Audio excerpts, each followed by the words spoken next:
کالجوں اور یونیورسٹیوں میں پڑھنے والے جو طلباء ہیں، اسٹوڈنٹس حضرات، وہ میری بات پہ زیادہ توجہ کریں۔ وہ پریشان ہیں، مختلف سکالر سنتے ہیں جن کا استاد کوئی نہیں۔ جب ان کا کوئی استاد نہیں ہے تو وہ گمراہ ہیں اور وہ گمراہ کریں۔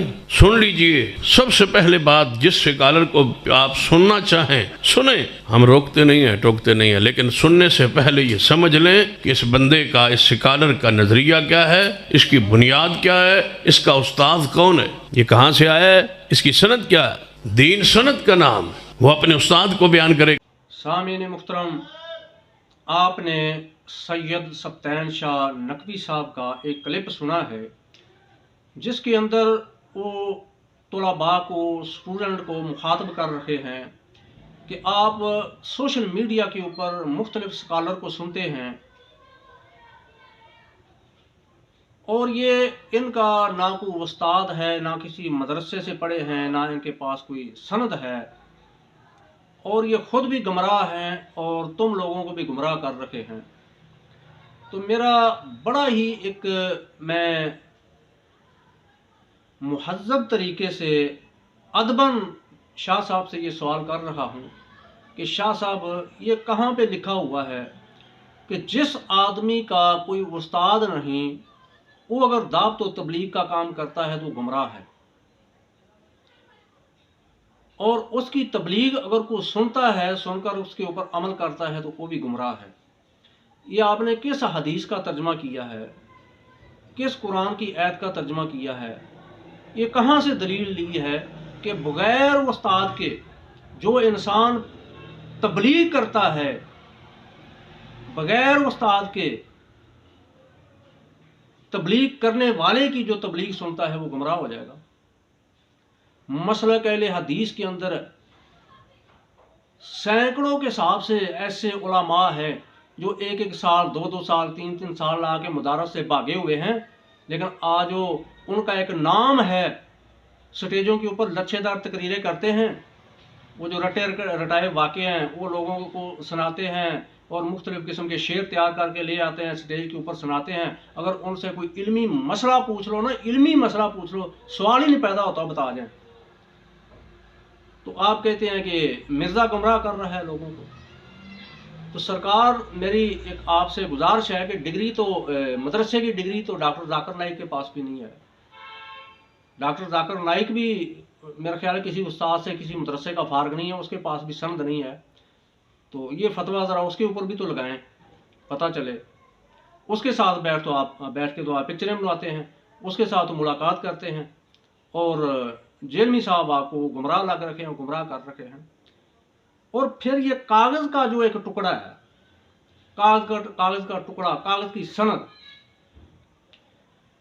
اس کا ایک عالم کے پاس ہونا گمراہی سے بچنے کے لیے کیا یہ ضروری ہے؟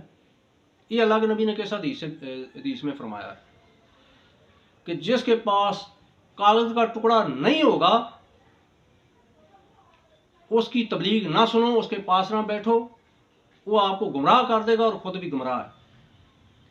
جبکہ اللہ نے فرمایا بلغ عنی ولو آیۃ، آپ کو ایک مسئلے کا بھی پتہ ہے تو آپ دوسروں تک پہنچائیں۔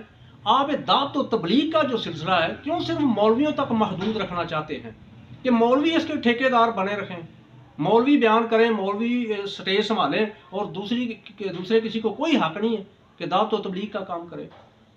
کل کو اگر اللہ نے پوچھ لیا، مثال کے طور پر میرے سے اللہ نے پوچھ لیا کہ آپ کو اگر پتہ تھا کہ نماز چھوڑنا کفر ہے تو آپ نے لوگوں کو کیوں نہیں بتایا، تو کیا اس کے ذمہ دار آپ ہوں گے؟ اب میں سوچوں کہ میرے پاس تو ڈگری نہیں ہے، میں تو کسی مدرسے کا فارغ نہیں ہوں، میرے پاس تو سند نہیں ہے، تو میں یہ کیسے کسی کو بتاؤں؟ تو اللہ کے بندو، دعوت و تبلیغ کا کام ہر مسلمان کو کرنا چاہیے۔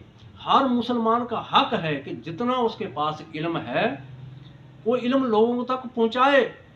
آپ حسد تعصب کی دنیا سے نکلیں، ذہن کو فراخ کریں، دل کو کھولیں، جو دعوت و تبلیغ کا کام کرتا ہے اس کی حوصلہ افزائی کریں۔ ہاں، جہاں پر آپ کو اس کی غلطی نظر آتی ہے، جہاں پر کوئی اس نے خطا کی ہے، وہ غلطی نظر آتی ہے، اس کی اصلاح کریں۔ بجائے اس کے کہ اس کے اوپر آپ تنقید کریں، اس کے اوپر کفر کے فتوے لگائیں، اس کو کذاب کہیں، جھوٹا کہیں، قادیانی کہیں، شیعہ نواز کہیں، رافضی کہیں، پتہ نہیں کیا کہ کچھ آپ اس کو کہتے ہو، تو آپ اس کی اصلاح کریں۔ اگر وہ آپ کے سامنے نہیں بیٹھنے کو تیار تو کوئی بات نہیں، سوشل میڈیا عام ہے، ہر گھر کے اندر اس کی بات پہنچتی ہے، ہر نوجوان کے پاس، بوڑھے کے پاس، بچے کے پاس، مرد عورت کے پاس سوشل میڈیا کی آج کل آواز پہنچ رکھی ہے۔ تو آپ بتائیں، اس کا رد کریں بیٹھ کر کہ یہ بات اس نے غلط کی ہے، ایسے نہیں کرنی چاہیے تھی، ایسے کرنی چاہیے تھی، بجائے اس کے کہ آپ اس کو کہیں تو مرتد ہو گیا ہے، گمراہ ہے، لوگوں کو بھی گمراہ کر رکھا ہے۔ تو آپ کے اوپر وہی نازل ہوئی ہے کہ وہ یہ مرزا گمراہ ہے۔ خدا کے لیے اپنے ذہنوں کو کھولیں۔ اور پھر میں ایک بات پہلے بھی کہتا ہوں، آج بھی کہہ رہا ہوں کہ اس کی دعوت و تبلیغ سے جو فائدہ ہو رکھا ہے نا، ڈائریکٹ اہل حدیث کو فائدہ ہو رکھا ہے۔ آپ کی مسجد میں اس کا کوئی اسٹوڈنٹ آگے نماز پڑھتا ہے نا، رفع الیدین کرتا ہے، فاتحہ پڑھتا ہے، سینے کے اوپر ہاتھ باندھتا ہے، تو اس کی پیشانی کے اوپر نہیں لکھا ہوا کہ مرزے کا اسٹوڈنٹ ہے۔ دیکھنے والا یہی ججمنٹ کرے گا کہ یہ بندہ اہل حدیث ہے۔ تو کم از کم آپ لوگوں کو تو اس کی جو ہے نا فیور میں بات کرنی چاہیے، آپ لوگ تو اس کی مخالفت نہ کریں۔